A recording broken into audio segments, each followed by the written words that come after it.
Once again, everybody, Assalamu alaikum wa rahmatullahi wa barakatuh. Inshallah, the intention today is a pretty tall order. I'm going to try to go through not all the observations I've ever studied on Ayat al-Kursi, but a good number of them, inshallah.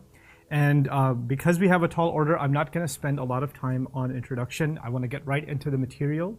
Bi'idhnillah, there are just the minimal introduction I can give you is that Ayat al-Kursi is made up of 9 beautiful declarations. There are 9 sentences, 9 teachings, you can say, that Allah Azza wa Jal gives us in this one, massive ayah. All of them going back to Him. They're all about Himself. And the starting point of all of it is actually the Arabic word ilah, which is part of the first sentence. Allahu la ilaha illa huwa al-hayyul qayyum. So we're going to discuss that word a little bit first, get a grasp of it, and then talk about the word Allah, and then keep going, bi'idhnillah ta'ala. So that first word ilah in Arabic, which is commonly translated, like we say, la ilaha illallah, there's no God except Allah, right? So the word ilah is commonly translated as God, but it's actually a very profound, deep, and heavy word of the Arabic language. The word ilah, from alaha ya'lahu, actually means to worship. And because of it, some have taken the word ilah and translated it as ma'bud in Arabic, which means the object of worship. Meaning, that's when they translate, there's no one worthy of worship except Allah.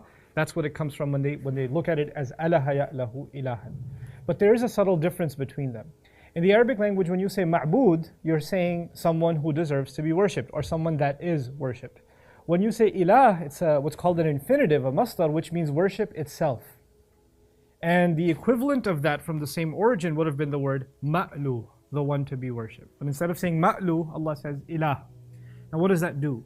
It actually suggests that there is no actual worship ever being done unless it's being done for Allah. Like worship in its true nature is only really done when it's done for Allah. So you're not just saying there's no God except Allah. You're actually saying nobody's actually truly even experienced what worship means unless they've done it for Allah. They may have had some spiritual experiences, they may have had some rituals that they participated in, but Allah is making this bold statement that you haven't experienced God like you should have, or spirituality like you should have, unless it was dedicated to Allah Azza wa Jal Himself.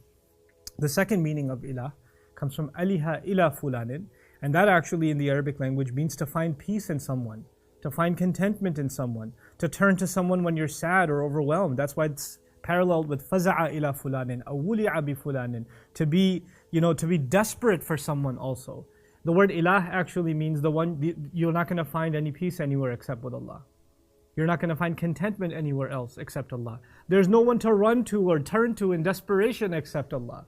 Allah is the only companionship you'll ever possibly have. That's within the meanings of ilah. When we just translate it as there's no one worthy of worship except Allah, we just skip over all these beautiful meanings. Then the implication of aliha is also tahayyara, to be amazed or overwhelmed or be in awe of someone. And so la ilaha illallah, actually one of its implications is there's nothing to be in awe of, nothing to be amazed by like Allah is. Like nothing in life will ever overwhelm you and put you in humility like Allah Azza wa Jal will. And then of course, as we go further, one of my favorite meanings, and that's where our discussion about ilah will actually begin. Some scholars of language actually argued that aliha or ilah doesn't come from hamza, lam, and ha, like a, la, ha. It actually comes from wala, waw, lam, and ha. And that's what's called ibdal in Arabic. The waw can turn into a hamza, and that could come from multiple origins. When you say it's waliha, or a waliha yalahu, that actually means to have desperate or intense love for someone. And it's one of the brands of love that I'll talk to you about in a second, but it's actually to be overwhelmed in love, so much so that you don't even feel any pain even if you are in pain. You don't feel hunger even if you are in hunger. Like that love itself becomes your appetite. That's what fulfills you.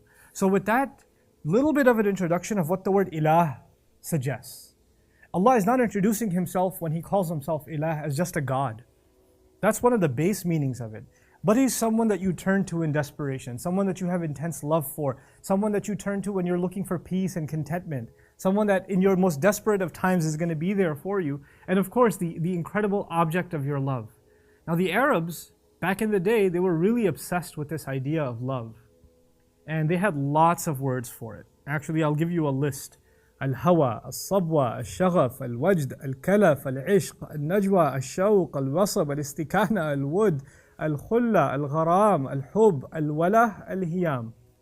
Actually, I used to think there were 9 or 10 levels of love. I actually found that there are 14 in the Arabic language, 14 degrees of love. And each one of them suggests something. Like the lowest, the least of love, they say is hawa, which is like when you lust someone. It's just a base kind of love, meaning you're just physically, impressed with somebody and there's nothing more to it than that. And it keeps building from there, right? So for example, al-wajd, one of the degrees of love, I won't go through all of them. Maybe another seminar on just love, inshallah. But al-wajd is, for example, when you really miss someone, when that love makes you really miss somebody, then you have al-wajd, When that love becomes heavy on your heart, it's called al-kalaf, like it's like a burden you're carrying. That's another degree of love. An-najwa is actually a kind of love that you have to keep secret because it keeps showing on your face. Like you can't even hide it that you're just, completely and absolutely in love. Al-istikana is the kind of love that makes you feel paralyzed. You can't even get out of bed just thinking about it. It overwhelms you. And so of these degrees of love, when you go all the way to the end, let me take you all the way to the last degree of love that the Arabs believe is the last degree of love. They all actually call it al-hiyam. And al-hiyam in Arabic is from the verb hama, which is used for camels when they're looking for water, when they run out of water, and they're wandering in the desert looking for water. And they're aimlessly, they go a few steps this way, then they go a few steps that way, then they go a few steps that way. Aimless wandering, looking for water. That's called hama. It's the expression, for example, hama fi kulli wadin. Somebody's wandering like a crazy person aimlessly in this direction or that direction. In other words, they argue that the last degree of love is the one that drives you insane and renders you completely useless. You've gone crazy. So that's the last one, which means it's not healthy. It's actually annihilation. It's self-annihilation. That's hiyam. One less than that. So it's the last one will kill you. But the last one that's still healthy, the one that you can have, and it's the most intense you can have, is actually al-wala. Al-wala is the kind of love that makes you feel no pain, that fulfills you even in the most desperate and void of times. When everything else is going wrong, so long as you have this love, you feel like you don't need anything else. All your other needs have been satisfied. And that's from the origin of the word ilah. So when, for example, some Christian friends come and tell me, our God is love, but your God is not love. You believe in Allah. And He's not, actually, He's our ilah, which actually suggests that He is the most intense love that can ever be experienced.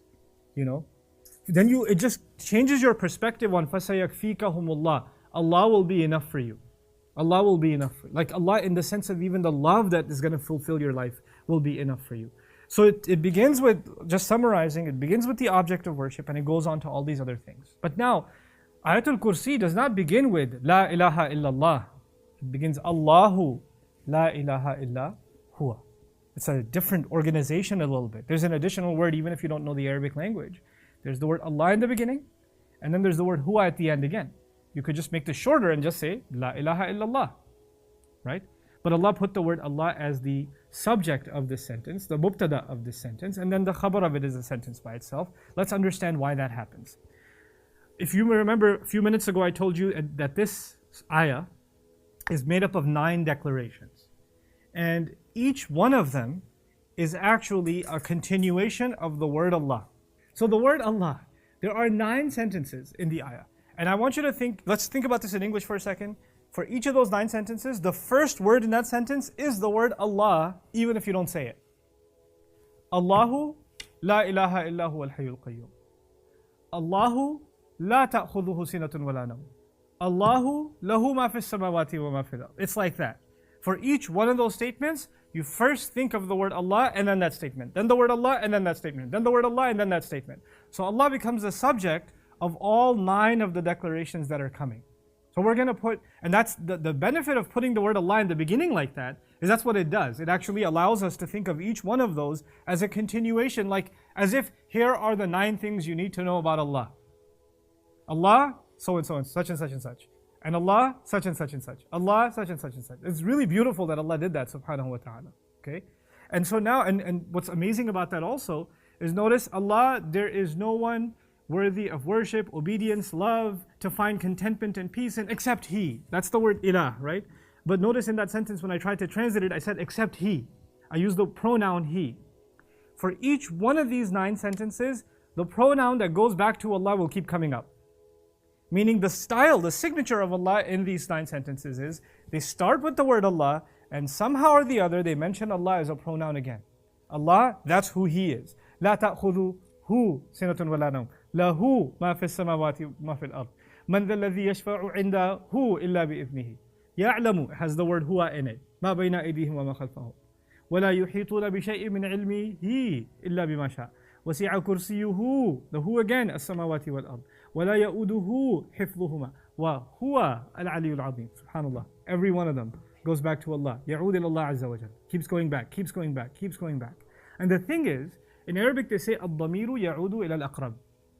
The pronoun, when you use the word he, it goes back to a noun. The only noun here is Allah. And that's how they all keep going back to Allah Azza wa Jal. So now, when he makes this absolute declaration, there's not even such a thing as finding peace except Allah. There's no such thing as finding love, true love except Allah. There's no such thing as finding fulfillment except Allah. There's no such thing as actual worship except Allah. No one to be worshipped except Allah. And even these notions of love, fulfillment, peace, Allah is making this incredible statement. Not only is He the object of these things, but these experiences in and of themselves you've never had except with Allah. Everything you've had is just a fraction. The real thing is only when you find Allah. And that is who He is. That's the first thing He wanted us to know about Him. Allahu la ilaha illa huwa. La ilaha illa huwa. And so about now Himself, He's going to continue to describe. This first statement is now going to conclude with 2 of His names. He decides to give us the 2 names, Al-Hayy and Al-Qayyum. Al-Hayy, Al-Qayyum. Which, it's tough to translate. Al-Hayy can be translated as the living, right? That's an easy translation. And Al-Qayyum, the maintainer, the caretaker. And so we're going to dig into each of these words a little bit so we appreciate how these things are now coming together. فالتعريف بأل هي دلالة على الكمال والقصر لأن ما سواه يصيبه الموت. The al in al-hayy, you heard the word al when you said Allahu la ilaha illa huwal hayyul qayyum. That al actually suggests something that is perfect or complete. And it also suggests that something other than Him is missing it. And that the reason the word al-hayy, the living, is used in the sense that the absolute source of life and the one truly living is Allah. Every other thing that exists that has life. I have life, plants have life, animals can have life. Everything else that has life is missing something in it because it'll be struck down by death. Eventually it will all be struck down by death. And at one point, all of those things were dead to begin with. Kuntum amwatan, you used to be dead to begin with, right? But Allah, when He says Al-Hayy, there was never any death that was a part of Him, nor will death ever be experienced by Him, subhanahu wa ta'ala. He created the institution of death. In a sense, He even distinguished Himself, Him being the ultimately living, from everything besides Him. It's also, and when we combine these 2 words, I'll share some more things with you. We're not believing in a God that just is all powerful or some force, like Star Wars style, the force is with you, or some unseen thing that kind of you can manipulate and use, and it's like a machine or a program or some kind of consciousness or whatever. This is actually a living being. He's full of life, He's not just a machine. Like some people say, well, I don't believe in God, but I believe in nature. Or I believe in the force. Or I believe in the universe, Or I believe in the laws of nature. These laws that are blind, that don't have a consciousness, that just govern themselves. They're just free-floating things, Or philosophers would believe in abstract ideas that have no consciousness. Allah Azza wa Jal describes Himself as Al-Hayy, saying, how can you actually experience love, adoration? Human beings, when they find peace in someone, when they desperately turn to someone, when they have a relationship with someone, when they love someone, it would have to be someone living. It would have to be. The first statement, Allahu la ilaha illa huwa, is invalid if it's directed to someone who doesn't even have life. It would necessarily have to be someone who possesses life, Even when people worship stones, idols, they actually believe behind this idol is someone living. If they genuinely believed all this is a stone, they wouldn't be able to worship it. They'd have to attribute some kind of life to it. Allah says, why go for some form of life or another? Go for the source of all life, Al-Hayy. Al-Hayy. And so He adds to that the incredible thing, just because someone is alive doesn't mean they care. Those are 2 different things. You could worship someone, or let's not talk about worship, let's take a lesser example. You believe in the power of a king. He's alive, as he still has authority, but that doesn't mean the king cares for you. Just because you accept his authority as the king doesn't mean that he's going to take care of his subjects. Those are two different things. When he says Al-Qayyum, he actually adds his attribute that not only is he living, that he actually takes care. And it's a pretty interesting word to use in combination with Al-Hayy. Because if he's living, the first thought would have been that he'll hear my prayers. He'll hear when I ask him for help. He'll hear when I plea, when I'm in need. But before you get to even mention your need, he says, I'm taking care of you. Al-Qayyum, like, whether you ask or not, I'm still taking care of you. There are people who never ask Allah anything. Allah still takes care of every heartbeat they have. Allah still takes care of every breath they take. He's still Qayyum to them without them even asking. He is Al-Hayy like no one else. You know, when you found out that Allah is Al-Hayy, and you turn to Him in desperation in the first sentence, or in the first part of this sentence, when you said, Allahu la ilaha illa huwa, when you turn to Him as Ilah, if you turn to anybody else in desperation, they won't know your needs until you ask, until you come before them. You know, and they may not ever be able to take care of you until you express. There are people who even love you, and they're hurting you. There are people who love you and they're hurting you. And until you let them know you're actually hurting me, they'll say, I had no idea I was hurting you. I had no clue. Why didn't you say this sooner? Until we express, it's not there. Sometimes we feel neglected. You're like, I don't think you're taking care of me. I don't think you're taking care of what you're supposed to. And you have to bring it to the attention of the one who's neglectful. But Allah, remarkably, subhanahu wa ta'ala, He's establishing the foundations of my relationship with Him. He is alive, which means He's constantly there. And you're not just speaking into thin air. You know, your pleas are being answered and someone is listening. But even when you're not asking, He's constantly taking care.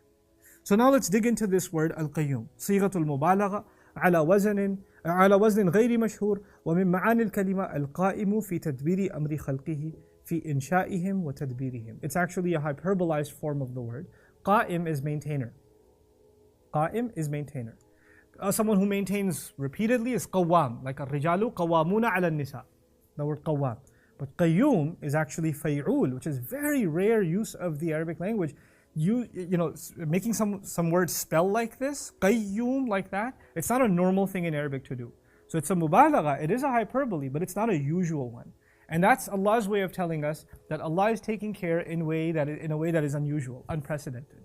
You know, the closest thing to this word that comes in the Quran is actually used for people, and it's used for men who take care of women. الرجال قوامون على النساء. Like sons take care of their mothers, or you know, they take care of older parents and things like that, or you take care of your daughters, or you take care of the spouse, or you take care of the women in your family, etc. That's qawamuna ala nisa, because you maintain and you make sure they're doing okay. You make sure they're not starving. You make sure they're safe and things like that. You know, whose job is it to make sure all the doors are locked at night, or to make sure everybody's at home, or they're not. You know, if somebody's not calling you back, your sister's not calling you back, and you're worried about where are you, you know. Or somebody's traveling, who's going to make sure everything's going okay? It's the men of the family. They're the qawwam, but not qayyum. In other words, Allah takes care in ways that even creation can't. And so He says, Al-Qa'imu fi tadbiri amri khalqihi. It's someone who takes care of the planning. And not only did Allah maintain or design how we were created, but He also maintains our entire plan for how we're going to live. Lay it all out. That's part of Him being Al-Qayyum.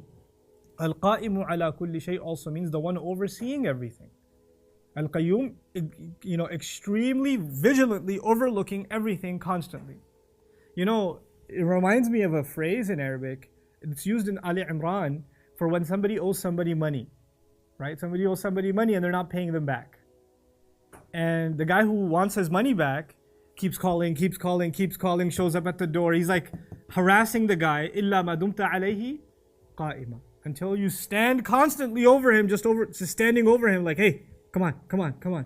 So there's this harassment necessary, vigilance necessary to get your money back from that guy. You have to stay on his case over and over and over again. That's the word qa'im. Allah Azza wa Jal uses the word al-qayyum. And in it, there's an interesting imagery. وَلِلَّهِ الْمَثَلُ الْأَعْلَى. We're just talking about imagery right now. Qa'im actually means standing. Qa'im means standing.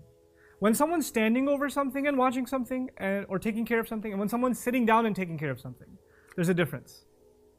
If I was, for example, asked to take responsibility and watch over something, and I'm just sitting back and watching, that actually means I'm not as actively involved. If I'm standing over, It actually shows I'm more vigilant, more active. That's why al-qa'im الذي لا ينعس ولا ينام لأنه لو كان ذلك لا يكون قيوما وقد يكون قائما. The one who doesn't get exhausted, doesn't get sleepy or drowsy. You know, think of a security guard. We'll get to that analogy a little later too. Think of a security guard. He's sitting back, supposed to be watching the lobby or whatever. When you sit for a while, what happens? I've gone to plenty of buildings with the security guards, like, you know, earning a passive income, literally, you know, like, you know, the idea of qa'im is someone who's watching over something vigilantly.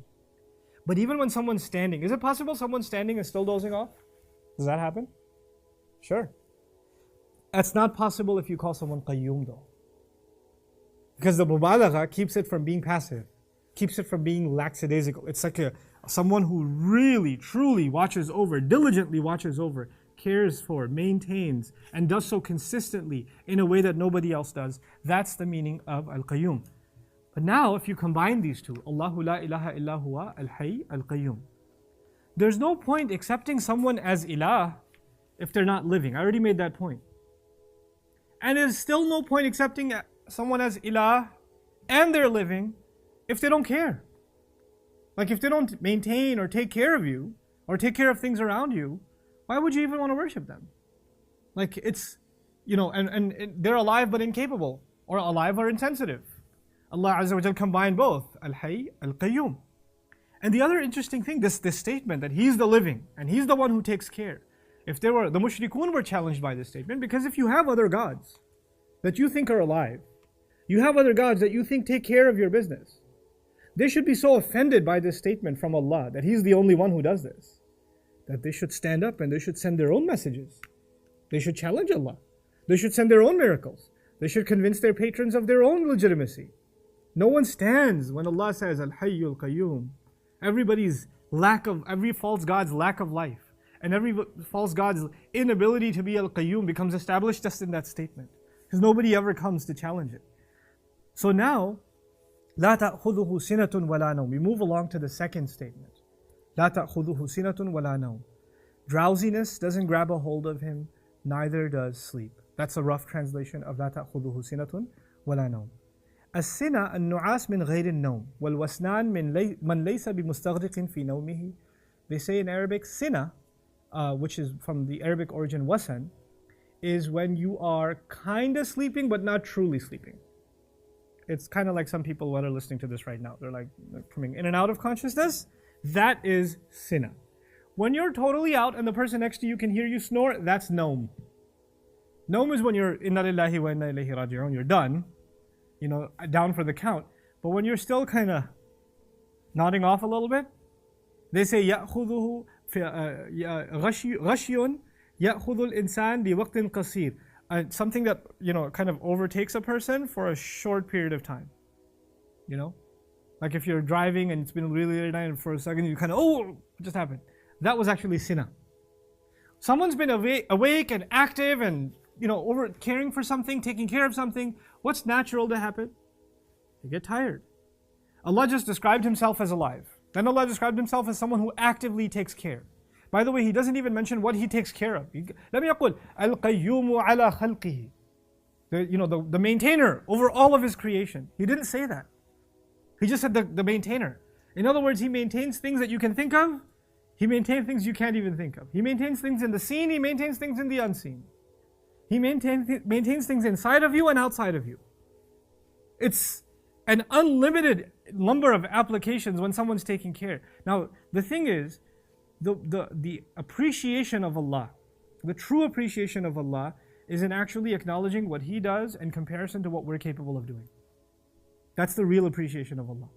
Whenever He gives Himself a name, He gives Himself an attribute, you'll notice a lot of those names, you can actually give those names to yourself too.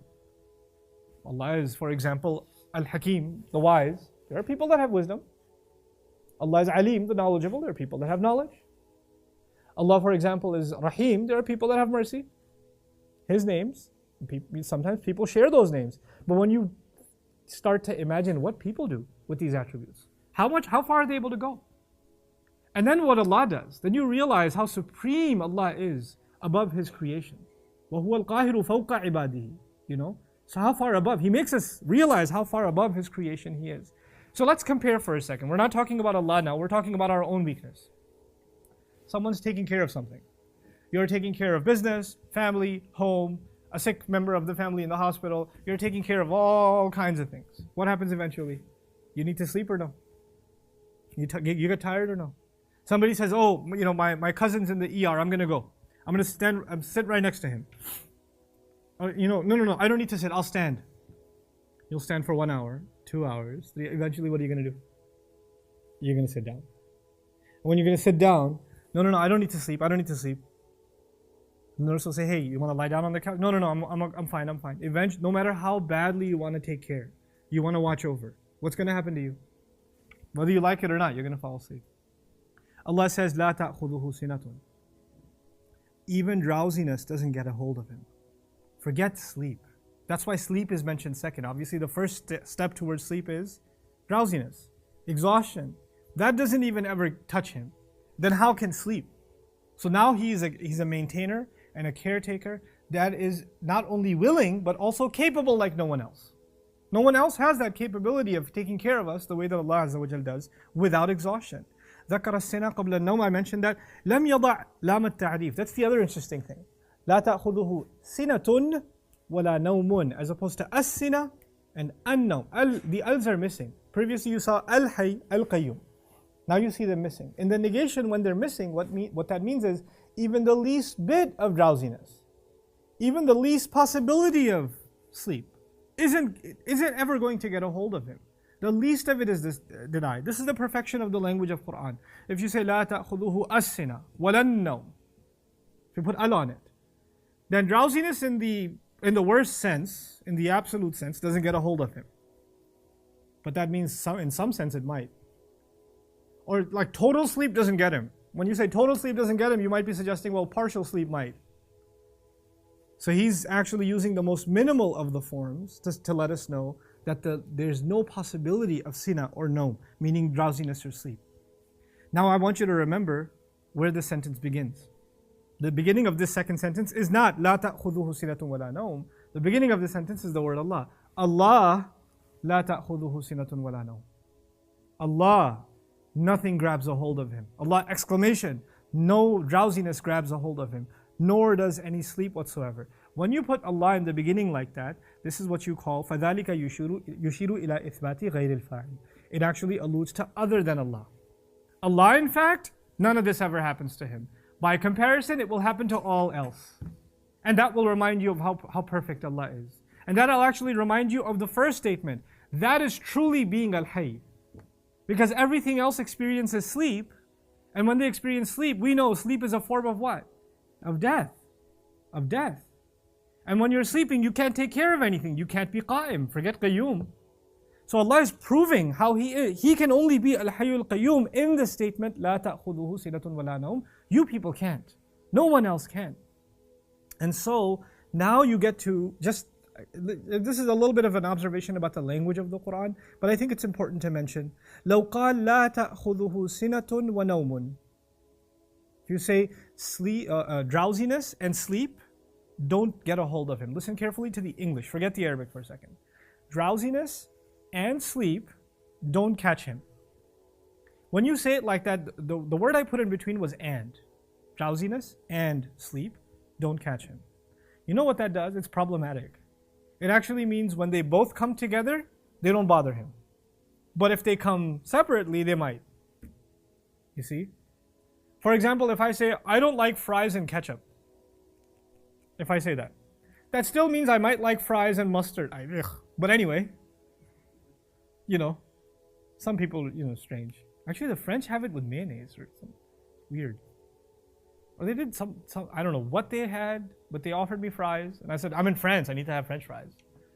And they said, oh, you mean freedom fries? Like, don't be smart about it. We're over the Bush era, thank you. But they gave me fries, but they didn't have ketchup. They had some mustard thing. I'm like, so when you say, I don't like fries and ketchup, that doesn't actually mean you don't like, that it still could mean you still like fries. You just don't like the combination. If you say, drowsiness and sleep doesn't catch Allah. That's a problematic statement because that you could mean drowsiness on its own might catch him, or sleep on its own might catch him. It's just the combination that never gets him. Allah didn't say that. He didn't put an and in between them like that. There's a la wa la. If you look at the word or, la ta'khudhuhu sinatun aw nawm. Drowsiness or sleep don't catch him. If he said it like that, which he didn't, then that actually means drowsiness on its own will never get him. Sleep on its own will never get him. But a combination might. A combination might get him. Because you say, I don't like this by itself or that by itself. But together I might. You see? So the out would have been problematic. Somebody could have pulled out something and said, hey, but wait a second. I mean, you only negated these things in isolation. But together they may be something else. What did Allah do? لا تأخذه سنة ولا نوم. And neither does drowsiness get him, nor does sleep get him. Not by saying neither nor, Allah negated both of them individually and together. Whether they come on their own or they're together, it doesn't matter. It never gets a hold of it. This is part of just the perfection of how Allah Azza wa Jal speaks. يسأله من في السماوات والأرض كل يوم هو في شأن. Everyone and everything, actually, in this ayah, everyone is begging Allah, is pleading to Allah for something or another. In the skies and the earth. في السماوات والأرض. Who's taking care of the angels? Who's taking care of the jinn? Not just the human beings. Who's taking care of all the creatures of Allah in the skies and in the earth? They all need something from Him to continue to survive. Every one of our lives depends on Allah.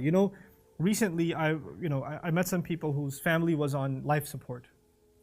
They were in the isolation ward, and their family member was on life support. And that basically means now their heart and their lungs are being pumped into by a machine. Their lungs don't function on their own. And as soon as you take them off the machine, they're basically dead. And it made me realize something. We're all on life support. Nobody's not on life support. My heart's not beating on its own. Like, the doctor makes you feel like this machine is making this heart beat. If it was a healthy heart, it would have been beating on its own. Actually, it's never beating on its own. Allah is providing every next beat. Allah is providing every next breath. SubhanAllah. That's how we are alive, because of Al-Hayy. And that's constant caretaking. Nothing is automatic. Nothing is automatic. Every single one of these is an active decision by Allah. Every one of them. Allah didn't create something and just let it go. We think of it like that. You can create a machine like a watch, right? And you wound it up and it's running on its own. Now the manufacturer doesn't have to keep over the watch. It's just running its time, its course. So long as the battery is there, or so long as the wind up is there, it'll keep running. Allah didn't create us that way. We're not on automatic. We're caught every second of our existence, every cell of our existence, every subatomic particle of our existence is constantly being maintained by Allah. Constantly being maintained. وَلَا تَسْقُطُ مِنْ وَرَقَةٍ. There's not a leaf that falls that Allah is not maintaining. So كُلَّ يَوْمٍ هُوَ فِي شَأْنٍ. Every single day He is involved in something or another. So these two statements now, just to summarize, we have to get through 9, I know. But these two statements so far, what have they done? They've brought me two things. They've made me appreciate Allah as someone that is the object of my love, who I'm going to find peace and contentment in. They've also given me reassurance that Allah is living, and that He's the reason I'm alive, and that He's going to take care of me and never abandon me, because He takes care in ways that nobody else can. And anybody else in His place would have been exhausted or burnt out by now. لا تأخذه سنة ولا نوم. But now with that closeness to Allah, the beauty of Quran is, first He brings you close. Then He puts you at a distance. Then He brings you close. Then He puts you at a distance. Now why would Allah put you at a distance? That sounds bad. No, it's not bad. Because there are two dimensions of my relationship with Allah. One dimension of my relationship with Allah is how close I must be with Him. The other dimension of my relationship with Allah is recognizing how far above me He is. How much more superior to myself He is. Allah to us is the king, but Allah to us is also the best friend. Isn't He? And the relationship He has with me as my king, as my ruler, is different from the relationship He has with me as my friend. A friend is someone you keep close. You can talk to anything about your friend, about anything to your friend. You can turn to your friend whenever you want. You complain to your friend. You cry to your friend. That's what you do with your friend. Do you chill with your king, your ruler? Do you just, hey, I want to talk to you about something personal? When you're in the presence of a king, you're in awe. You're reserved. You're humbled. You're scared. You recognize the authority. That's a relationship of distance, isn't it? Now the thing is, the closest analogy to this, because we don't live in a kingdom, so we don't have that kind of situation. But I'll give you another analogy: the classroom, the teacher and students. A teacher has to walk a fine line between being a friend and an authority. If a teacher is constantly a friend, students will eat him or her alive. They will listen to nothing. I've tried it. I used to teach kids, and I was a nice guy. It didn't work out.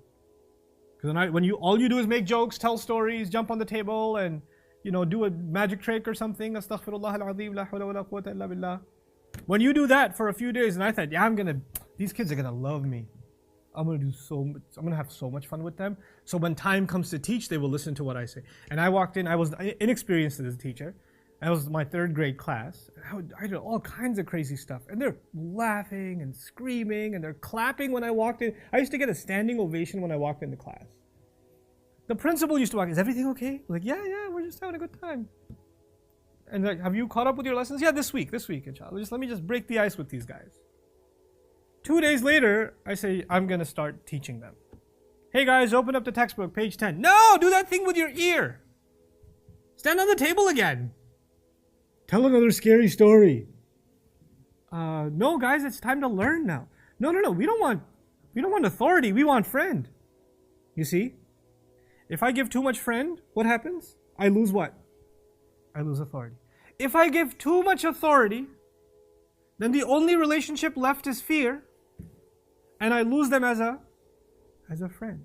And if I want my students to be motivated and to feel like they can talk to me about their problems and to connect with me, then I do want them to respect my authority, but at the same time, I do need to be their friend. That's the nature of a healthy relationship because it requires both. Now let's understand what Allah Azza wa Jalla is to us, who He is to us. On the one hand, there's no one closer to us than Allah. But if that's all there is, then you get like a little out of hand. Then people just feel like they can just talk to Allah like they're talking to anybody. Hey, that's Allah you're talking to. You've got to maintain who He is. Our closeness to Him, our intimacy with Him, our relation, our loving bond and relationship with Him is there, but our awe of Him cannot go away. Our awe of Him cannot go away. The Christians had this problem for a long time, especially the Catholics, because in Catholicism, the grandeur of God was very important. So if you look at the Lord's Prayer, for instance, it's very formal in its language. And the Catholic Church decided a few years ago that they wanted to redo the Lord's Prayer to make it more relatable, to bring God closer. And the big debate among the clergy was, no, if you do that, then you're making God too casual. You're bringing Him too close. They can't, the text is either going to declare Him as this authority or a friend. What does Quran do? It's so beautiful.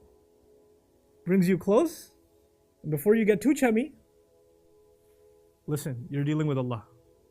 Lahu ma fis samawati wa ma fil ard. He alone owns whatever is in the skies and whatever is in the earth. Think about what He just did. Someone loving, ilah, someone who's alive and takes care, qayyum. That could be anybody. And that could be someone above you and below you, actually. For example, if I were to put this in perspective for you, someone takes care of a garden and they're very careful about every flower. Does that necessarily mean that they are the owner of that garden? Could it be just a gardener who's been hired? Could be, right? Someone who takes care of a child. Does it necessarily mean they're the parent, or could it also be a nanny, somebody hired? Could be. Just because you're a qayyum doesn't mean you're an authority. It doesn't. It just means you take care. You provide love, you take care, but now you're not in a position of authority. What does Allah do? Allah takes care of what things? Everything that He owns. See, instead of saying He takes care of everything, He let us know everything that exists is actually His own, personal, uniquely His own property. He alone owns whatever lies in the skies and whatever lies in the earth. I will leave a gap here that we'll fulfill later, but I want to create that gap in your minds. Just because you own what is in the house doesn't mean you own the house. Think about it. If you own what is inside the house, does that mean you own the house? Aren't there people who rent a house? And they own what is inside the house, but they don't own what? They don't own the house. They don't own the house, you know? So you have now Allah declaring whatever's in the skies and the earth, He owns. But that doesn't include the skies and the earth. It just includes whatever is inside the skies and the earth. So seems to be a gap. What about His ownership? Lahu as-samawatu wal-ard. The skies and the earth belong to Him. Actually, He'll solve that a little later when He says, wasi'a kursiyuhu as-samawati wal-ard. In case you were wondering. Well, first He says, whatever's inside it is mine. And by the way, the opposite is also true, isn't it? Just because you own a house doesn't mean everything inside the house is yours? No. You know, give you a simple example. There's American Airlines, headquartered here in Dallas. They own planes, don't they? The plane belongs to them. What's inside the plane when passengers are inside it? Does that belong to them too? Do the suitcases belong to them? The laptops belong to them? The phones belong to them? The passengers belong to them? They don't. They don't. Just because you own something doesn't mean you own what is inside it. And just because you own what is inside doesn't mean you own the thing. There's the inside and the outside. What does Allah do in this ayah? In the first part of it, He says, whatever's inside is mine. And then later on, He'll say, by the way, the whole thing's mine. Inside and out. لَهُ مَا فِي السَّمَاوَاتِ وَمَا فِي الْأَرْضِ. And later on, وَسِعَ كُرْسِيُّهُ السَّمَاوَاتِ وَالْأَرْضِ. You with me so far? Okay. So now, about this ownership. وَهُنَاكَ فَرْقٌ بَيْنَ مَنْ يَقُومُ عَلَى مُلْكِهِ وَمَنْ يَقُومُ عَلى مُلْكِ غَيْرِهِ. Amazing. There's a difference between someone who takes care of what they own and someone who takes care of somebody else's property. I'm asked, for example, to take care of a project that I started. I'm responsible to take care of a project that I started. I will take care of it a certain way. If I ask somebody else, could you take care of this for me? Will they bring the same passion, dedication, energy, enthusiasm, know-how even to that same project? No. The way you take care of your own house, is somebody else going to ever take care of your house that way? The way you take care of your car, the way you take care of your kids. Can anyone else take care of your kids that way? The way you take care of your body, can somebody else take care of your body that way? You never take care of something that doesn't belong to you the same way as when you take care of something that belongs to you. Allah says He's the caretaker. Then He let us know that everything He takes care of actually also belongs to Him. So the care He brings to it is the care of an owner. Not care of like it belongs to somebody else, I don't care about it. It's His own. So He brings this personal care to it. فهذا الأخير قد يغفل عن ملك غيره أما الذي يقوم على ملكه لا يغفل ولا ينام ولا تأخذه سنة ولا نوم سبحانه. The one who takes care of somebody else's property could become neglectful. There are people who rent a house, don't take care of it, destroy it actually. They don't care. Or you go to a hotel room, that's okay, the cleaning crew will come. Let me make as much of a mess as I possibly can.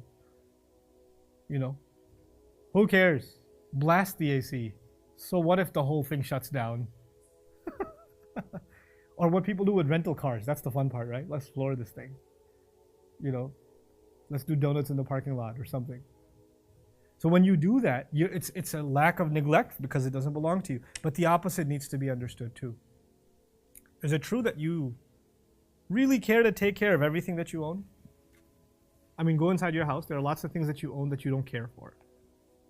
That you haven't maintained, even looked at for ages. Just open your fridge.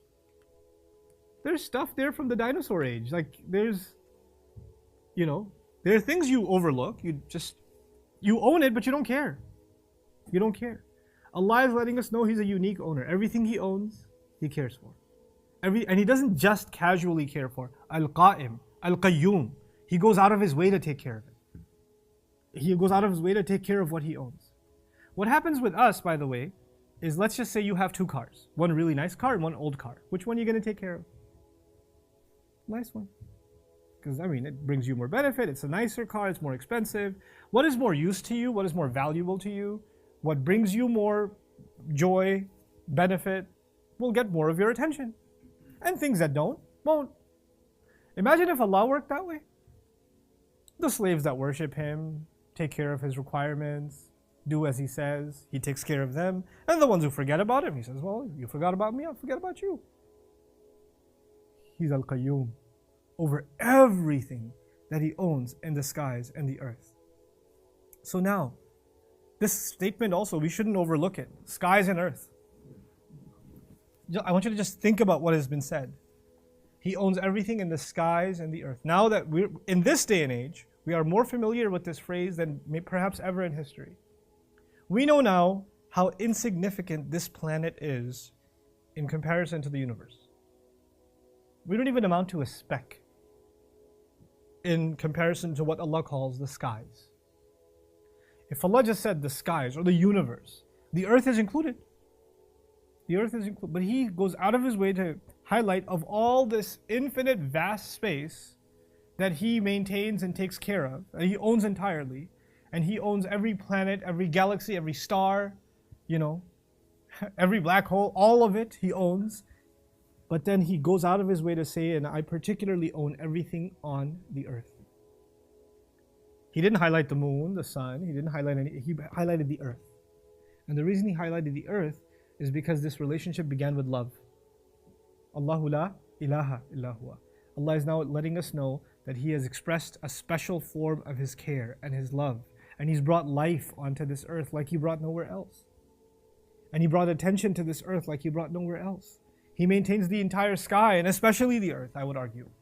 The mention of the earth here is significant. Compared to the universe, it's nothing, and yet Allah goes out of His way to take care of it, in the way that He does.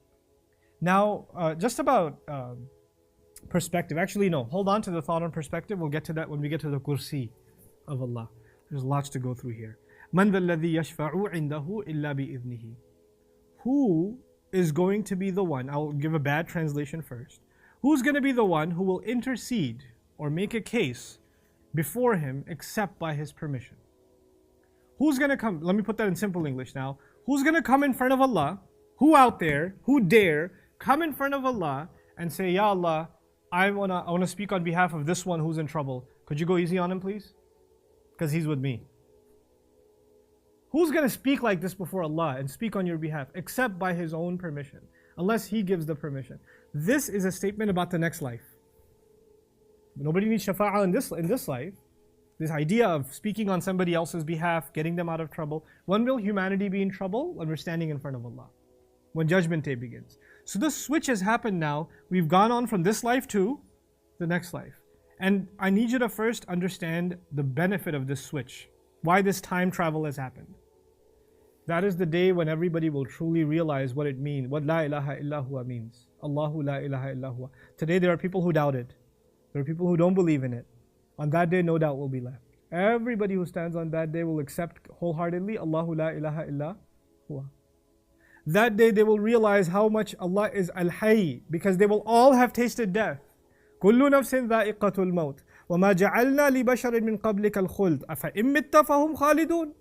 We never allowed for any creature before, any human being before you, the Prophet is told, that they get to live forever. You're going to die and they're going to live. Allah says to His Prophet, I love you so much, I'll still give you death. And they think they're going to live forever? And then He says, وَأَنَّهُ هُوَ أَمَاتَ وَأَحْيَا. He's the one who gives death. He's the one that gives life. كُلُّ مَنْ عَلَيْهَا فَانٍ. Everyone on this earth is going to cease to exist. Every one of us is going to experience death. Then every one of us will experience life again, and then we will truly realize that the only truly living is Allah. Like we haven't experienced death yet. So we can't really taste the true power of Al-Hayy. And then we will realize how Allah took care of us. The people will declare on that day, قَالُوا رَبَّنَا أَمَتَّنَا اثْنَتَيْنِ وَأَحْيَيْتَنَا اثْنَتَيْنِ فَاعْتَرَفْنَا بِذُنُوبِنَا فَهَلْ إِلَى خُرُوجٍ مِّن سَبِيلٍ. Master, you gave us death twice. You brought us back to life twice. We admit our sins. Is there any way out? Any possible way out? Even on that day, Al-Qayyum, how He maintains, how He, right now He takes care of our heartbeats. He takes care of our breaths. He takes care of our life. He takes care of the sun, the moon, the air around us, all of it. That day Allah will show you His it won't be an unseen matter. It won't just be you have to ponder and reflect and then realize how Allah is taking care of you. Allah will establish how much authority He has on you on that day. لا يتكلمون إلا من أذن له الرحمن. Nobody gets to speak that day. لا تملك نفس لنفس شيئا. Nobody has authority over anybody else. لا يملكون الشفاعة إلا من اتخذ عند الرحمن عهدا. Nobody has any authority to speak and make a case for somebody else except the one who had a promise with Allah. Now I wanted to share with you something about the concept of shafa'ah, and then I wanted to share with you the incredible hadith about shafa'ah. The concept of shafa'ah, the concept of intercession is as follows. Again, by way of analogy, things become easier to grasp. I'm an employer. I hire people at a job, and I have some employees that I really trust. My manager, I really trust him. And my manager has a cousin who's looking for a job. So the manager says, hey, I'll get you a job here, don't worry. I trust my manager. And he asked me, could you hire this kid? I was like, okay, I'll hire him, no problem. I take your word for it, it must be good. Then this kid comes into the job because his uncle shoot him in. Doesn't take his job seriously. Shows up late every day, doesn't finish his work. Complains about how hard the job is and how he doesn't get a raise and all of it. Then he's in trouble and I'm about to fire him. And as I'm about to fire him, who steps in? Uncle steps in, says, wait, hold on. He's with me. Just give him another chance. Just give him another chance. Now the thing is, that kid is being shielded from me by someone in between. The manager, his uncle, right? So in that kid's mind, he doesn't have to make me happy. In that kid's mind, who does he have to make happy? His uncle. So long as uncle's happy, I'll be fine. Because even if I get in trouble, he'll get in the way. I don't have to, corrupt governments around the world. You don't have to pay the taxes. You just have to be good with the governor. You just have to be good with the officer, the tax collector or whoever. You're good with him, he'll take care of the rest. You don't have to worry about the law or the authorities. You just have to know the right connections. People do this in everything in life to get away with trouble. Get away with what they're doing. Have somebody in the middle who'll take the hits for you. This disease of not taking accountability for yourself is brought then into religion. Shaitan brings it into religion. You're going to stand in front of Allah. You're going to have to answer Him yourself. Man, I wish I had someone in the middle who could say, I know he messed up, but he's with me. Could Jesus do that? Maybe that'll help. In a lot of the denominations of Christianity, as you can sugarcoat it all you want. Now that Jesus has you saved, the floodgates to sin have opened. Because no matter how much you mess up, you can go back to who? Not God, but who? Jesus. And if God says, they disobeyed me, they killed, they stole, but they had me in their heart, that should be good enough. This is shafa'ah. Somebody will come and speak on my behalf, because Isa alayhi salam is so close to Allah, and Allah loves him so much, that on his behalf, He'll just let them slide. This concept then makes its way into the Muslim mind. It could be some people are now going to different mazars and different grave sites and saintly people, godly people that died a long time ago, and they'll go there and they'll pray to them and ask them, because I can't ask Allah, I messed up way too much, but this Data Sahib over here, this one when judgment day comes, he'll stand in the way, he'll take care of me. I just got to make sure that I put enough milk and agarbatti in front of him, and I'm gonna be fine. Then I don't have to answer before Allah.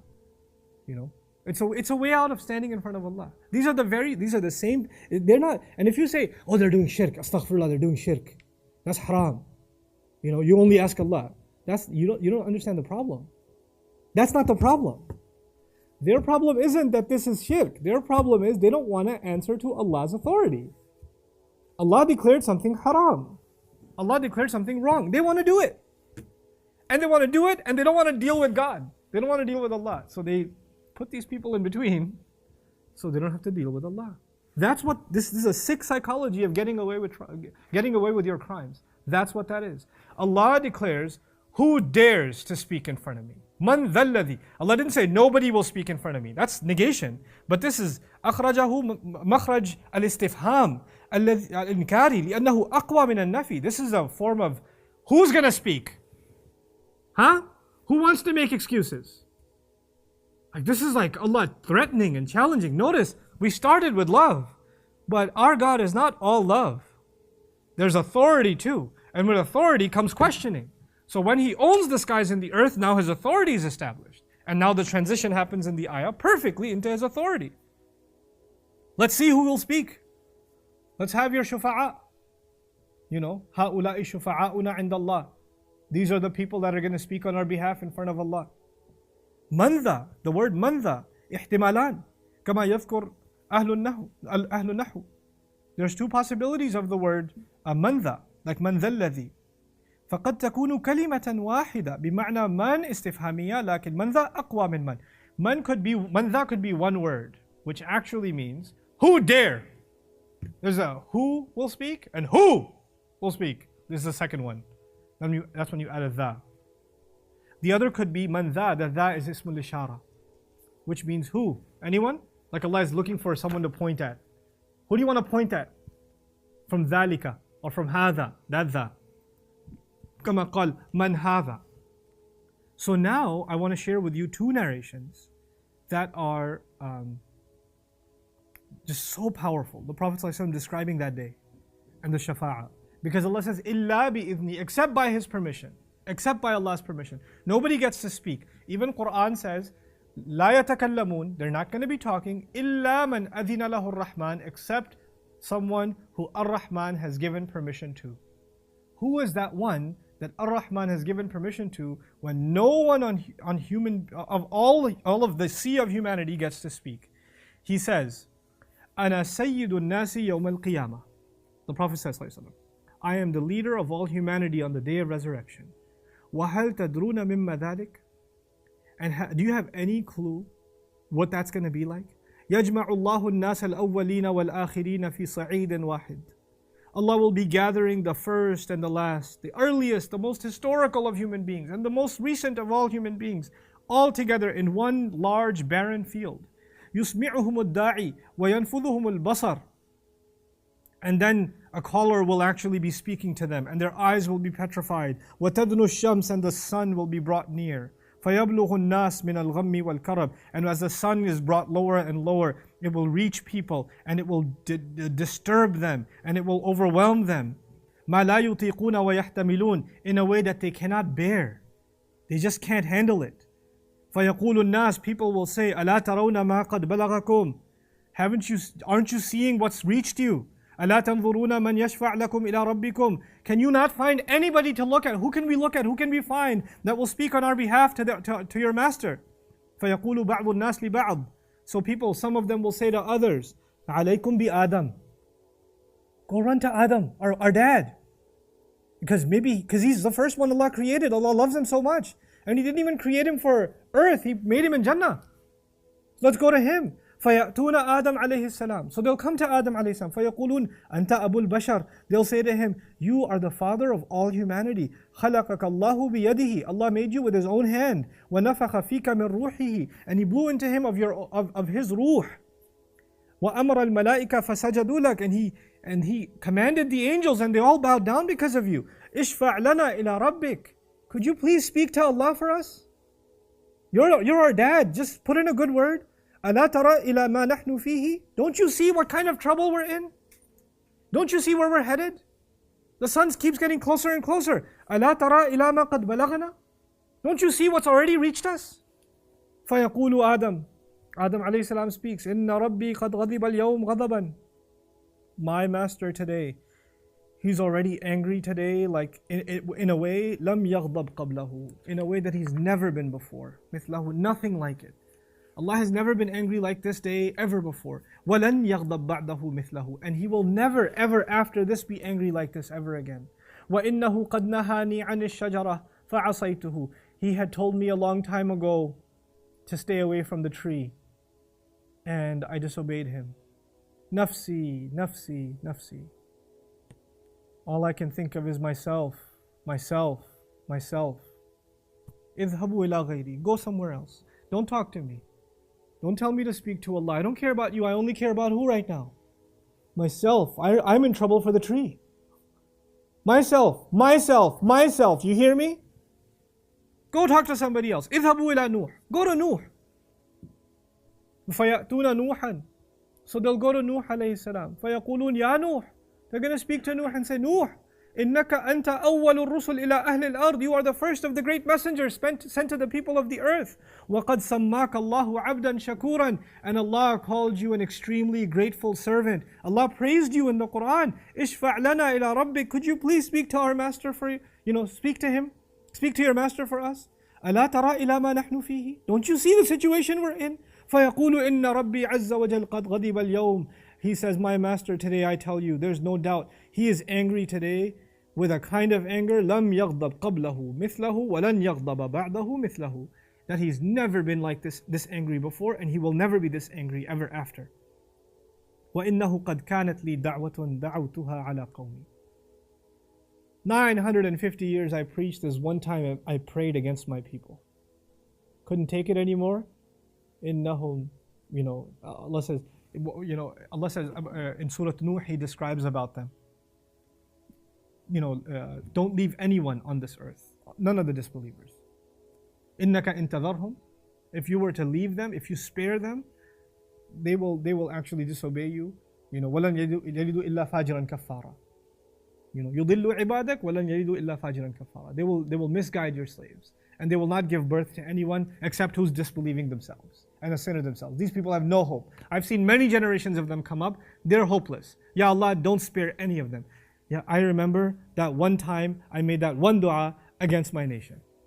I need to stop here because, Nuh alayhi salam is terrified that he prayed against the people that made fun of him for 950 years, who made fun of Allah, who disbelieved. These are the worst. إِنَّهُمْ كَانُوا هُمْ أَظْلَمَ وَأَطْغَى. Nuh alayhi salam's nation, Allah makes a list of nations that were bad, and then when He gets to Nuh's nation, He says they were the ultimate bad ones.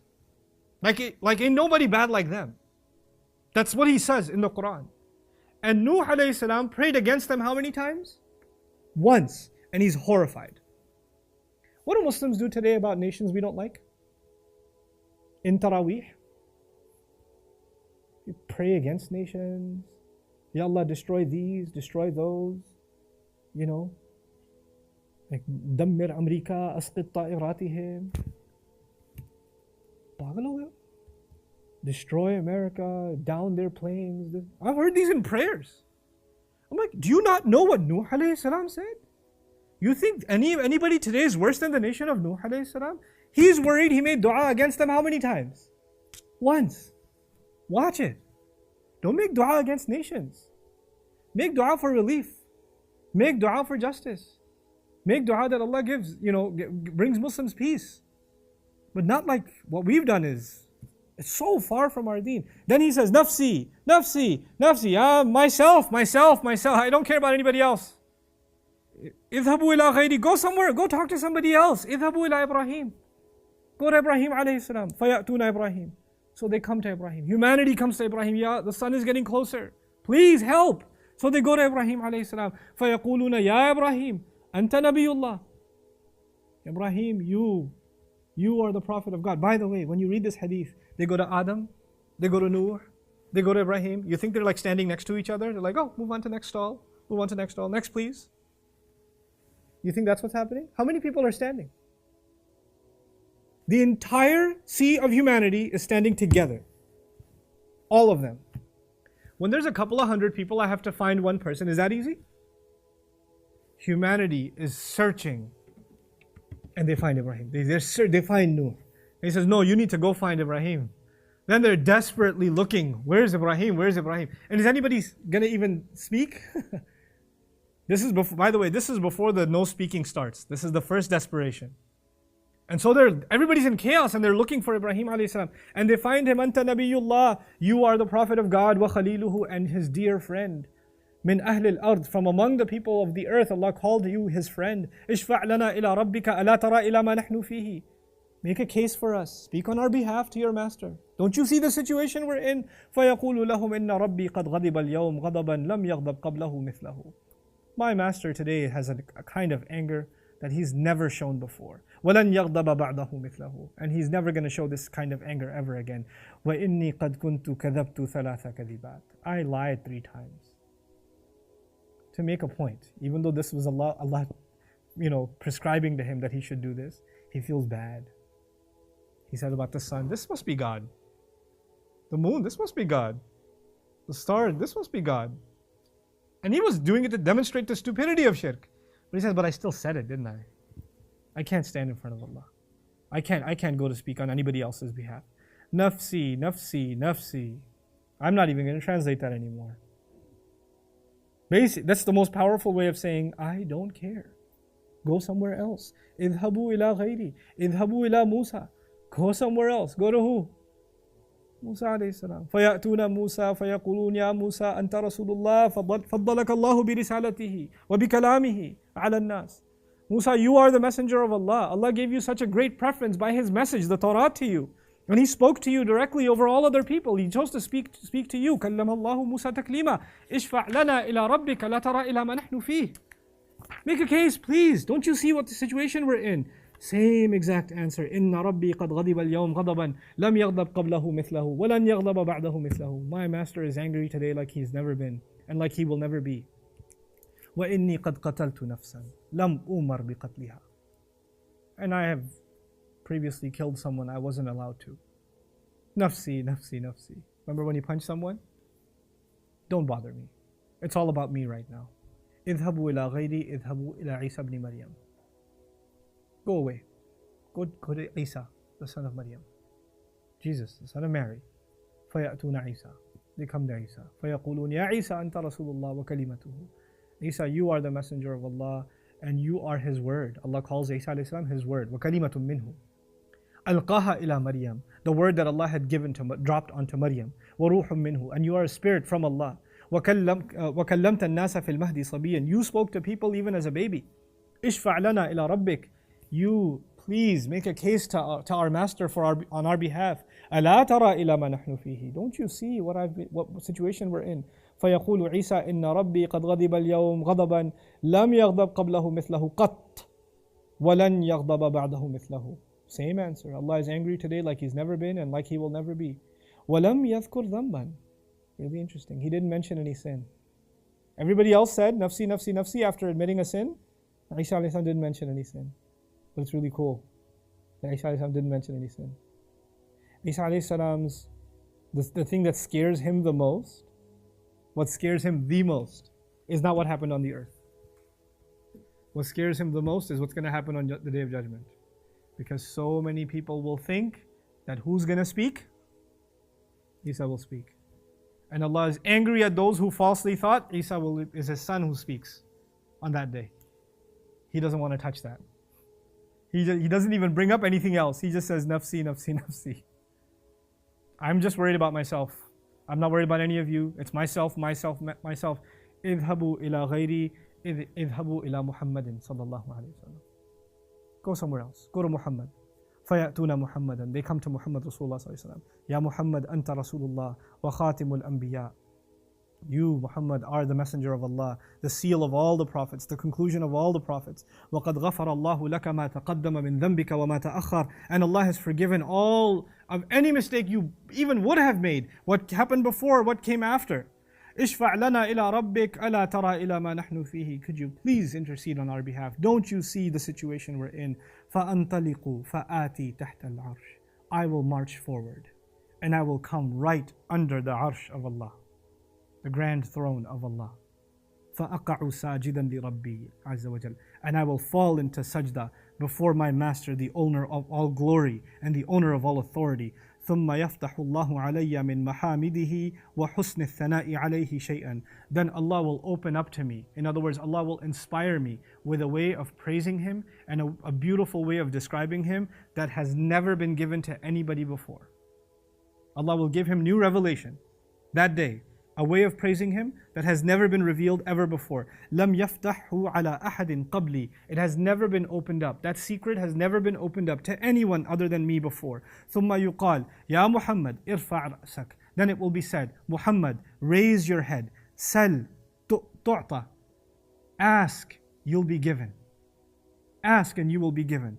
وَاشْفَعْ تُشْفَعْ. And you make a case, and your case will be accepted. You plead on people's behalf, and I'll accept your plea. فَأَرْفَعُ رَأْسِي. I will raise my head. فَأَقُولُ أُمَّتِي يَا رَبِّ أُمَّتِي يَا رَبِّ أُمَّتِي يَا رَبِّ 3 times. My people, Ya Rabb. My people. My people. My ummah. My ummah. My ummah. What were the 3 repeated words of all the prophets? Nafsi, Nafsi, Nafsi. Our Habib sallallahu alayhi wa sallam. Ummati, Ya Rabb. Ummati, Ya Rabb. أمتي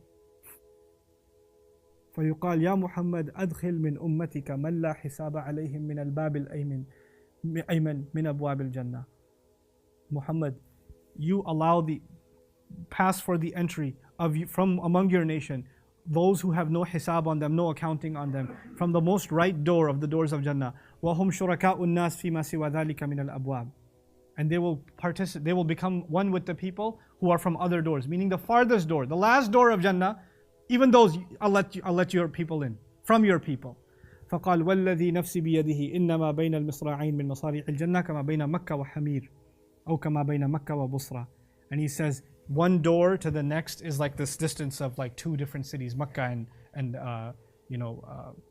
Hamir or Busra. But there's another narration I want to share with you along the same lines that's longer. And that completes this story. Because the way Allah speaks to the Prophet ﷺ, Ishfa' lana ila rabbik. People will come, they'll come to Adam and say, please speak on our behalf. Lastu laha, he will say, I'm not qualified for it. I wasn't made for that. I'll translate it this way. I wasn't made for that. وَلَكِنْ عَلَيْكُمْ بِإِبْرَاهِيمَ. Go to Ibrahim. فَإِنَّهُ خَلِيلُ الرَّحْمَنِ. He's the friend of Ar-Rahman. فَيَأْتُونَ إِبْرَاهِيمَ فَيَقُولُ لَسْتُ لَهَا. Ibrahim will say what? I'm not made for that. That's not for me. ولكن عليكم بموسى فإنه كليم الله فيأتون موسى فيقول لست لها. Then he'll go to Musa, the one who speaks to Allah. Musa will say, that's not for me. I am not for that role. I'm not fit for that role. ولكن عليكم بعيسى فإنه روح الله وكلمته. They go to Isa. What does he say? لست لها. I'm not made for that role. ولكن عليكم بمحمد صلى الله عليه وسلم فيأتونني. So they'll say, go to Muhammad, so they'll come to me. Judgment day will come and they'll come to me. Ana laha, I will say. I am made for that. I am for that role. فَأَسْتَأْذِنُ عَلَى رَبِّي فَيُؤْذَنُ لِي. I will go seek permission to speak before my master and permission will be granted to me. وَيُلْهِمُنِي مَحَامِدَ أَحْمَدُهُ بِهَا لَا تَحْضُرُنِي الْآنِ. And he will inspire me with a way of praising him that does not come to me now. It's not something for me now, it will only be for me then. فَأَحْمَدُهُ بِتِلْكَ الْمَحَامِدِ. Then I will praise him with the words that he's given me. وَأَخِرُّ لَهُ سَاجِدًا. I will fall before him in sajda, in prostration. فَيُقَالْ يَا مُحَمَّدْ إِرْفَعْ رَأْسَكَ. It will be said, Muhammad, raise your head. وَقُلْ يُسْمَعْ لَكَ. Speak, you will be heard. وَسَلْ تُعْطَى. Ask, you'll be given. وَاشْفَعْ تُشْفَعْ. Make a case for your people. Make intercession. Intercede. And your intercession shall be granted. فَأَقُولْ يَا رَبْ أُمَّتِي أُمَّتِي. He says, my master, my people, my people. فَيُقَالْ انطلق. Go ahead. فَأَخْرِجْ مِنْهَا مَنْ كَانَ فِي قَلْبِهِ مِثْقَالَ شَعِيرَةٍ مِنْ إِيمَانٍ. Allah says to him, go ahead, pull out from the day of judgment. Sun is getting closer, remember?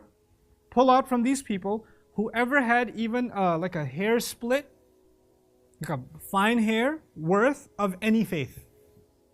They had this much iman, let them come. Let them come. Talk about weak iman. Your iman is like a hair. That's just let him go. And so he says, and so when he does that, فَأَنْتَلِقُ فَأَفْعَلْ. So I'm going to go forward and do that. ثُمَّ أَعُودْ. Then I'll come back to Allah. Rasulullah does this, and he comes back to Allah. فَأَحْمَدُهُ بِتِلْكَ الْمَحَامِدِ. And I'll start praising him with that praise that he taught me. ثُمَّ أَخِرُّ لَهُ سَاجِدًا. And I'll fall into sajda before Allah again. فَيُقَالْ يَا مُحَمَّدْ ارْفَعْ رَأْسَكَ. Muhammad, raise your head. قُلْ يُسْمَعْ لَكَ. Speak. You'll be listened to. سَلْ تُعْطَى. Ask, you'll be given. وَاشْفَعْ تُشْفَعْ. Make a case. I'll accept your case. Make a case. فأقول يا رب أمتي أمتي. Master, my people, my people. He already said this, didn't he? Allah already gave him, didn't he? He's not done. He comes back, he asks again. انطلق فأخرج منها من كان في قلبه مثقال ذرة أو خردلة من إيمان. Go. Find anybody who has the amount of 1 grain of sand, or the piece that falls off of a seed of faith. Khardala. Not even a seed scraping. That little bit. If you find that much iman in anybody, let them come. فَأَنْطَلِقُ فَأَفْعَلُ. I will do that, and I'll move forward and do that. ثُمَّ أَعُودُ. I'll come back to Allah. فَأَحْمَدُهُ بِتِلْكَ الْمَحَامِدِ. I will praise Him with those praises again. ثُمَّ أَخِرُّ لَهُ سَاجِدًا. I will fall into sajda before Him again. فَيُقَالْ يَا مُحَمَّدْ ارْفَعْ رَأْسَكَ. Muhammad, raise your head. قُلْ يُسْمَعْ لَكَ. Speak, you'll be listened to. وَسَلْ تُعْطَى. Ask, you'll be given. وَاشْفَعْ تُشْفَعْ. Ask make a case, plead. Your plead will be heard. Your plea will be heard. فَأَقُولْ يَا رَبْ أُمَّتِي أُمَّتِي. He says again, my people, my people. فَيَقُولْ انطَلِقْ. Go ahead. فَأَخْرِجْ مَنْ كَانَ فِي قَلْبِهِ أَدْنَى أَدْنَى أَدْنَى مِثْقَالَ حَبَّةِ خَرْدَلٍ مِّنْ إِيمَانٍ. Go forward and find the smallest piece of the smallest piece of the smallest piece of a grain of sand. Not the sand, the grain of the grain of the grain, or the scraping of the scraping of the scraping of any faith, not al-iman, iman, any faith at all. فَأُخْرِجُهُ مِنَ النَّارِ. I'll get him out of the fire. فَأَنْطَلِقُ فَأَفْعَلُ. فَلَمَّا خَرَجْنَا مِنْ عِنْدِ أَنَسٍ. The Sahaba who wanted to hear this hadith they were people who never met the Prophet. And they came to Anas ibn Malik to ask this hadith. And when they came to him, he told them this hadith. They couldn't believe it. They couldn't believe Allah will be that merciful on Judgment Day. And they just couldn't believe their ears. So when they were done with Anas, and they'd never heard anything like this, قُلْتُ لِبَعْضِ أَصْحَابِنَا لَوْ مَرَرْنَا بِالْحَسَنِ وَهُوَ مُتَوَارٍ فِي مَنْزِلِ أَبِي خَلِيفَةٍ. So he says, we should go to Hasan.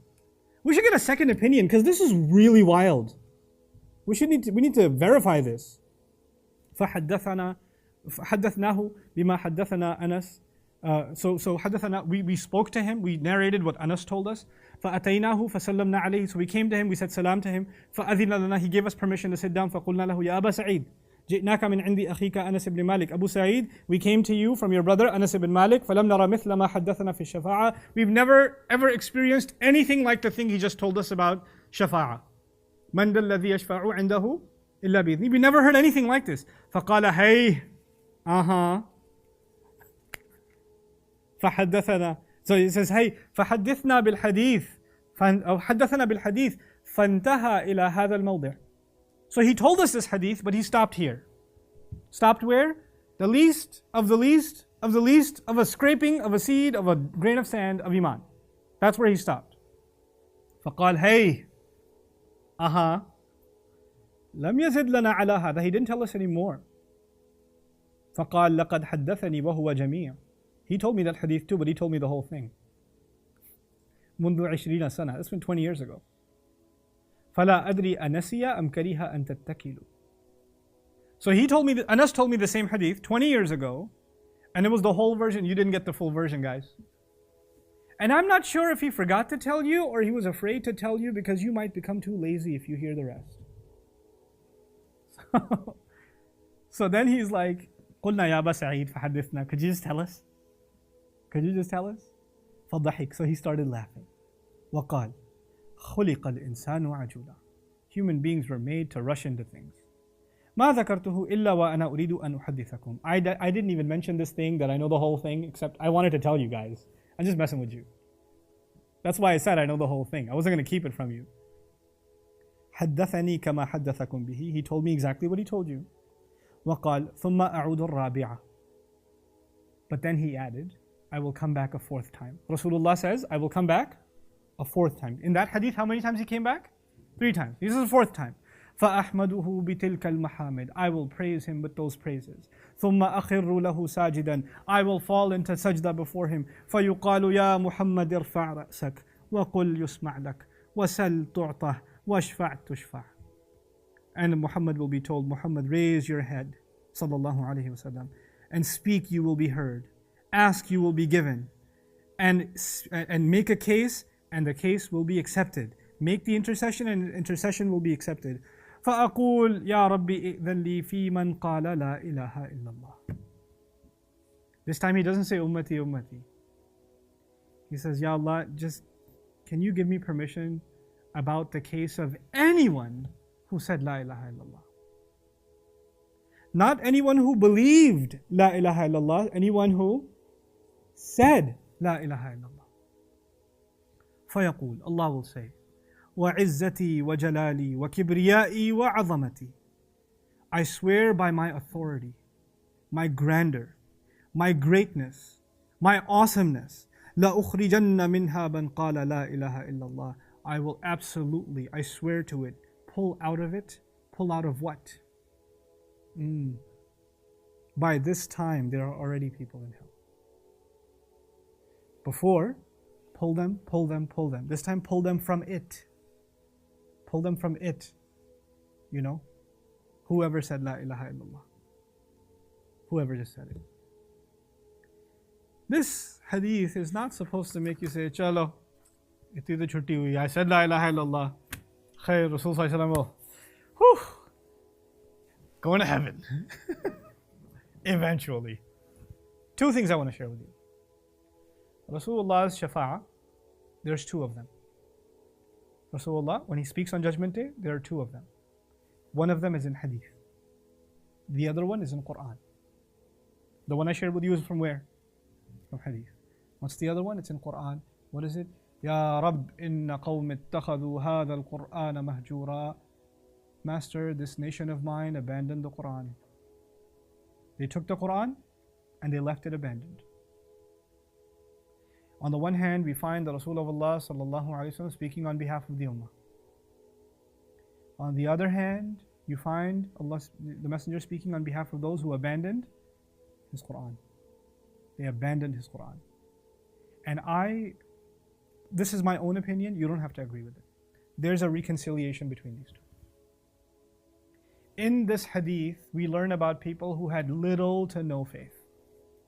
Little to no iman. And of course, iman is directly related to action. So you can imagine if the iman is nowhere, where the action is going to be. You can imagine. The language of that ayah though, اتخذوا هذا القرآن مهجورا. Not hajaru هذا القرآن. They abandoned this Quran. They migrated away from this Quran. No, they took this Quran as something to be abandoned. The literal language is, they took this Quran as something to be abandoned. In other words, they did take it. And then they disregarded it.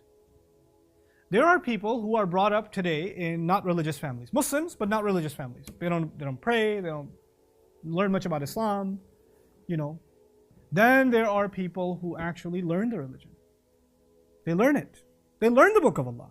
They study it. And after studying it, they don't care for it. After learning it, they don't live by it. Those are a special brand of anger from Allah.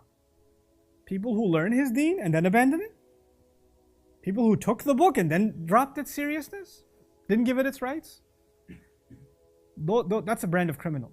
There's the neglectful, whose iman was weak, non-existent. But there's another brand of criminal that looks religious. They look like they're people of Quran, but they've abandoned Quran.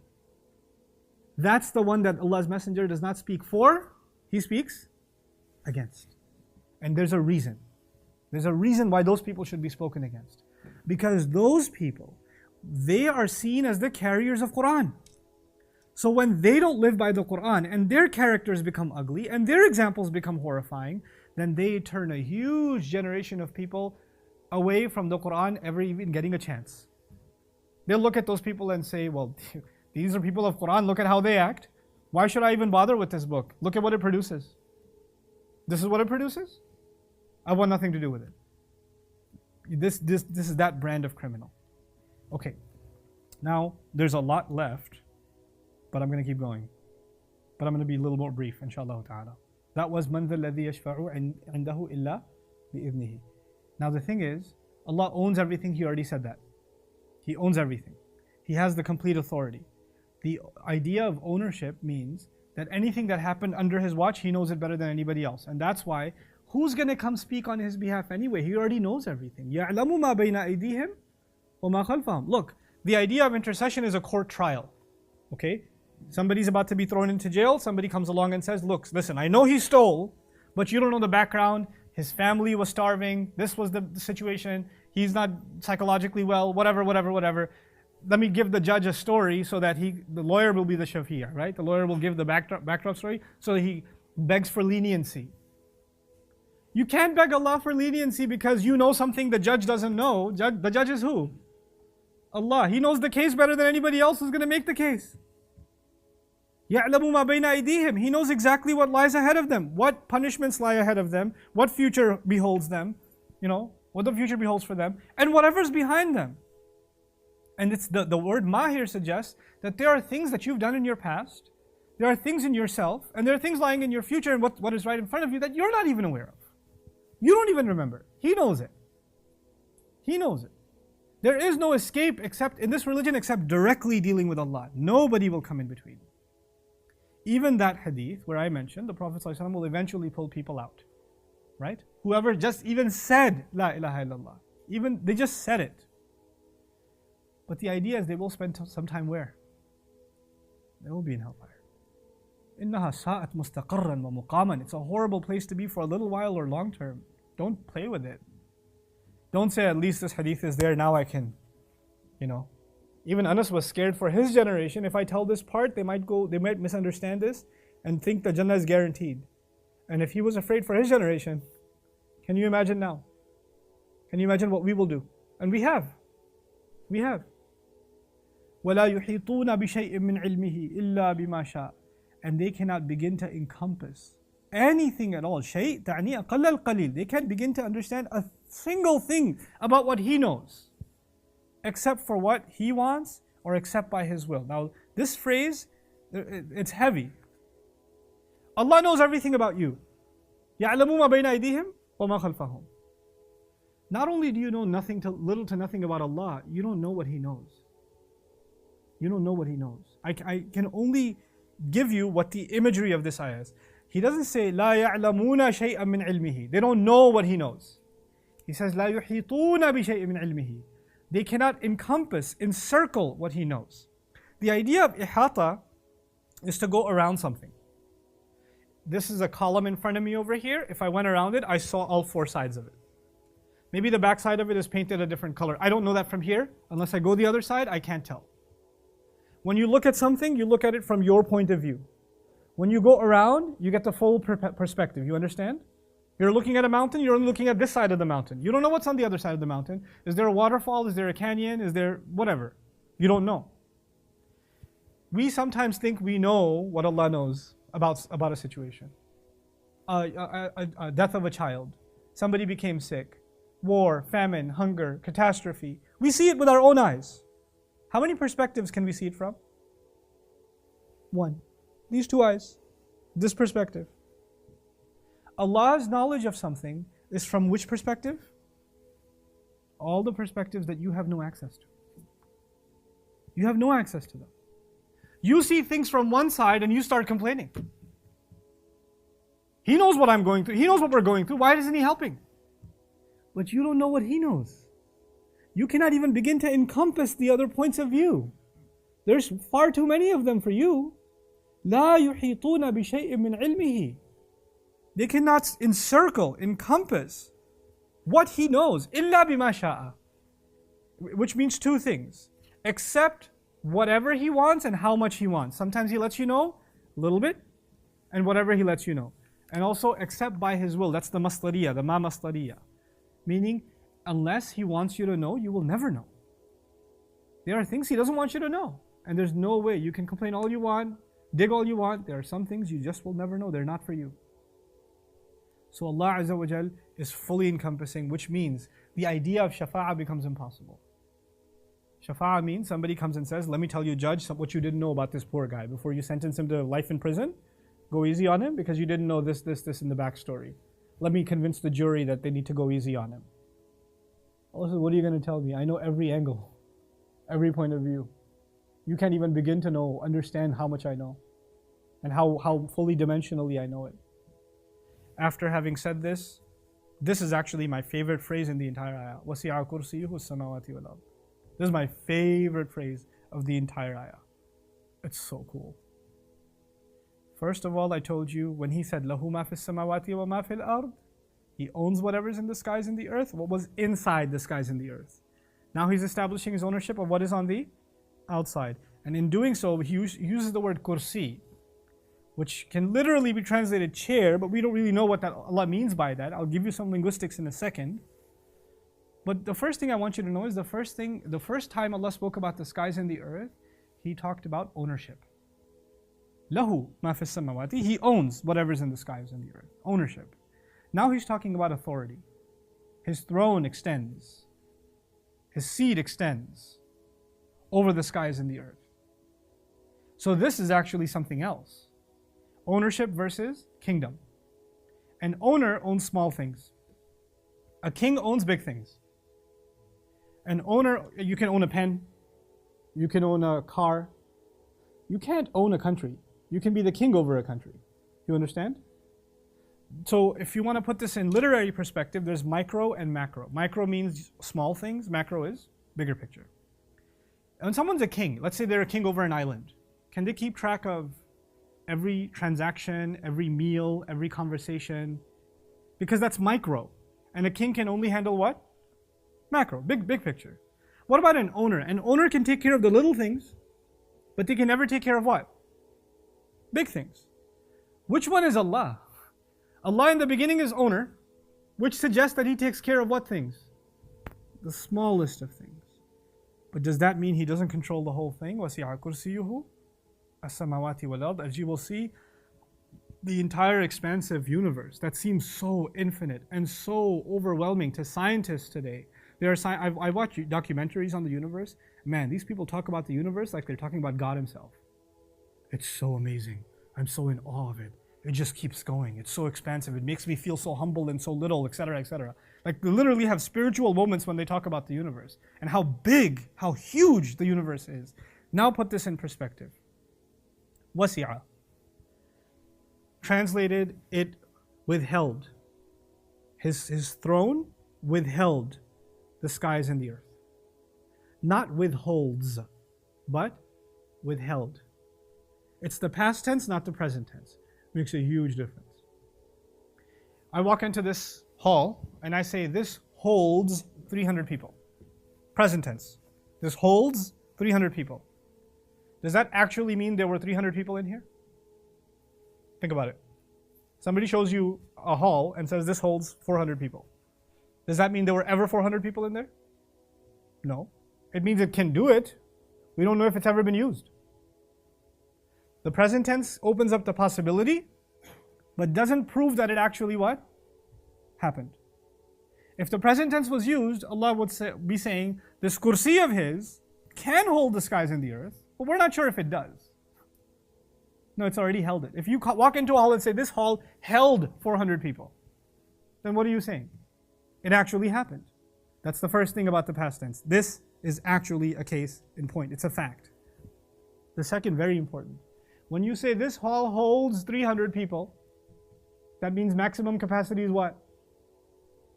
300. Because if it could hold more, you would have said it holds 400, 500, 600. You said it holds 300, it means it can't hold 301. It's 300. If I walked into a hall and said, you know, this hall held 300 people. Held 300 people. Is there room for more? Yeah. When you use the past tense, you didn't use maximum capacity. This place held 1,000 people. It could have held 10,000. It could have. The past tense does not exhaust maximum capacity. His kursi, the kids imagine like there's a chair, and then the skies and the earth are like this ball stuffed under the chair. It's busting out of the seams on the side. It barely fit in. No. Allah contains the skies and the earth under His kursi, and much more. Room for much more. It didn't exhaust maximum capacity. Let's look at the word kursi. في اللغة من الكرس. It actually comes from the word kirs. وهو التجميع. It actually means to bring things together. ومنه الكراسة وهي عدة أوراق مجمعة. أو أوراق مجمعة. It's actually كراسة, which is a pile of papers bunched together. وكلمة كرسي استعملت في اللغة بمعنى الأساس الذي يبنى عليه الشيء. The word kursi in Old Arabic was used for the foundation on which something else is built. And so, فمادة الكرسي الكاف والراء والسين تدل على التجميع وتدل على الأساس الذي تثبت عليه الأشياء. It's actually the foundation on which things are put together. اصنع لهذا الجدار كرسيا. Build a kursi for this wall means build a foundation for this wall. Put a foundation down for this wall. وسع كرسي, the point that all of this poetry and everything else is getting at is kursi is something everything else depends on. The foundation is what the building depends on. His kursi is what this entire universe depends on. And that dependency extends, like the dependency of the skies and the earth is entirely covered on the kursi. They can rely on the throne of Allah, the kursi of Allah. Now, there are 2 degrees. The English language is kind of limited. You can say kursi is throne, chair, but our foundation. But there are 2 things. There's kursi and there's arsh. There's the kursi of Allah and there's the arsh of Allah. The arsh is much bigger than the kursi. The arsh is separate from the kursi, it's much bigger. And so I wanted to share with you. سألت النبي صلى الله عليه وسلم عن الكرسي. Rasul صلى الله عليه وسلم was asked about the kursi. Abu Dhar al-Ghifari asked him, can you tell me about al-Kursi? Allah says it can withhold the skies and the earth. How does it do that? Can you give me some perspective? يا أبا ذر ما السماوات السبع والأرضون السبع عند الكرسي إلا كحلقة ملقاة بأرض فلا. The kursi, if you were to compare it to the entire skies and the earth, would be like a ring thrown in the desert. The kursi of Allah would be the desert, and the entire universe would be what? The ring. Remember what I told you about scientists in awe of how big the universe is? The universe to Allah, the sky, and by the way, the universe that they're in awe of is one sky. How many skies are there? 7 skies and the earth combined is this ring compared to the kursi. And the kursi of Allah, then he says, Rasulullah is not done. وَإِنَّ فَضْلَ الْعَرْشِ عَلَى الْكُرْسِي كَفَضْلِ الْفُلَاةِ عَلَى تِلْكَ الْحَلْقَةِ. And the kursi of Allah, compared to the arsh of Allah, is that same ring in the desert again. The kursi of Allah is nothing compared to the arsh of Allah. The universe is nothing compared to the kursi. The kursi is nothing compared to the arsh. And none of this is anything compared to Allah. That's how insignificant the universe is to Allah. And within that universe, how insignificant is the earth? Not even compared to the 7 skies, just to the first. And on that earth is you and me. And within that you and me, how insignificant is one cell in my body? How insignificant is one bone? How incredibly insignificant we are. Now I want you to go back. Remember Allah said He owns everything and He takes care of everything? The smaller something is, you own something that is, compared to you, a ring in the desert. Right? How easy is it to take care of? Would you even care to take care of it? To zoom in and check on every little detail? How much does Allah go out of His way to take care of you and me? What is around Him? What He takes care of? وَلَا يَؤُودُهُ حِفْظُهُمَا. And when you put this in perspective, what is His governance over? What is His governance over? And when you put that in perspective, then you realize how much is He taking care of. And He's not just taking care of it. Because just because you're taking care of something doesn't mean you're protecting it. A gardener can take care of the garden, but he can't what? Protect the garden. A cleaner can take care of a house, but can't protect the house. Allah is taking care of us, but He's also what? Protecting us. He says, وَلَا يَؤُودُهُ حِفْظُهُمَا يعني لا يصعب عليه. It doesn't exhaust Him. بَلَغَ مِنْهُ الْمَجْهُودُ وَالْمَشَقَّةِ. It doesn't overrun Him. Guarding both of them, the skies and the earth. Taking care of the skies and the earth doesn't take anything from Him because it's so insignificant to Him. Now that you've put it in some size perspective, the greatness of Allah and how, now imagine what Allah just did, right? The universe is a ring to the chair is a ring to the arsh, and that is nothing to what? Allah, how far above He is from us. And yet He protects us. What a great way to end this feeling. وَهُوَ الْعَلِيُّ الْعَظِيمُ. He is the ultimately high. You get an idea of how high He is now? He is the great one. You have any clue now how great? SubhanAllah. Like, what a way to end it. First, He makes you realize how absolutely insignificant you are. And through that, you realize how great Allah is. Throughout this ayah, the lesson to be shared, the thing to remember in this ayah is actually the more humanity, myself, you, the more we realize our insignificance, our inadequacy, that's the more you will come closer to Allah. The more absorbed in ourselves we are, the further we become from Allah. The way to get close to Allah is to actually find humility before God. Just be humbled by how awesome He is, how incredible He is. I've talked in previous videos about the literary symmetry of this ayah. You can look those videos up. I don't want to repeat that in its entirety. I just want to share some of its implications with you. For those of you who aren't familiar, how many sentences did I say are here? There are 9. And this forms a very beautiful structure.